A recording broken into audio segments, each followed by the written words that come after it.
নমস্কার বন্ধুরা, আজকের আমি আর একটা রেসিপি নিয়ে চলে এলাম, সাঁটি মাছের ঝাল। তো আমি মাছটা কেটে ধুয়ে পরিষ্কার করে ভেজে নিয়েছি। ভেজে নিয়ে ভাজা তেলটা রেখে দিয়ে আমি অন্য তেল দিলাম, দিয়ে তাতে কালো জিরে ফোড়ন দিলাম, দিয়ে লঙ্কা, জিরে আর ধনে একসঙ্গে বেটেছি শিলেতে, বেটে ওইটা দিয়ে ভালো করে কষে নিলাম। হলুদ দিয়ে দিলাম, দিয়ে ভালো করে কষে নিয়েছি। কষে আবার একটু জল দিয়ে ভালো করে কষে নেব যতক্ষণ না তেলটা ছাড়বে। এই কষা হয়ে গেছে, এবারে আমি নুনটা দিয়ে দেবো, পরিমাণ মতো নুনটা দিলাম। নুন দেওয়ার পরে আর একটু কষে জল দিয়ে দেবো, দিয়ে মাছগুলো ছেড়ে দেবো।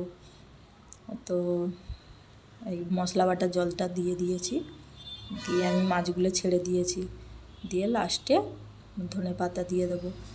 আমার রান্না কমপ্লিট। তো আপনারা ততক্ষণ আমাকে লাইক, কমেন্ট, শেয়ার আর সাবস্ক্রাইবটা করে দেবেন। টাটা, নেক্সট ভিডিওতে দেখা হচ্ছে। Bye bye.